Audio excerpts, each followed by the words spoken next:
आज तक आपने सुना होगा कि इब्लीस हमेशा इंसान को इबादत से गुमराह करने की कोशिश करता है, मगर आज की यह कहानी इतनी अजीब है कि इसे सुनकर आप हैरत में पड़ जाएंगे।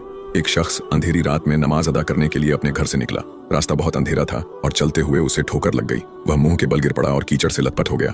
गंदे कपड़े देखकर वह वापस घर लौटा, लिबास बदला और फिर से मस्जिद की ओर रवाना हुआ।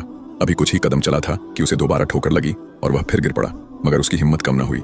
वह फिर घर लौटा, कपड़े बदले और एक बार फिर मस्जिद की ओर बढ़ा। इस बार जब वह घर से बाहर निकला तो दरवाजे पर एक अजनबी खड़ा था, जिसके हाथ में एक चमकता हुआ चिराग था। अजनबी चुपचाप उसके आगे आगे मस्जिद की तरफ चल पड़ा। चिराग की रोशनी में इस बार रास्ता साफ नजर आ रहा था और वह बिना किसी मुश्किल के मस्जिद पहुंच गया। मस्जिद के दरवाजे पर वह अजनबी ठहर गया और नमाजी अंदर चला गया। नमाज अदा करने के बाद जब वह बाहर निकला तो देखा कि वह अजनबी अभी भी खड़ा था, मानो उसे घर छोड़ने आया हो। नमाजी को अजनबी पर शक हुआ और उसने उससे पूछा, आप कौन हैं? अजनबी ने जवाब दिया, मैं इब्लीस हूँ। यह सुनकर नमाजी हैरान रह गया और बोला, शैतान मुझे मस्जिद तक कैसे छोड़ने आया? तेरा काम तो लोगों को गुमराह करना है। इब्लीस हंसते हुए बोला, जब पहली बार तू गिरा तो अल्लाह ने तेरे सारे गुनाह माफ कर दिए। जब दूसरी बार गिरा तो अल्लाह ने तेरे पूरे खानदान को बख्श दिया।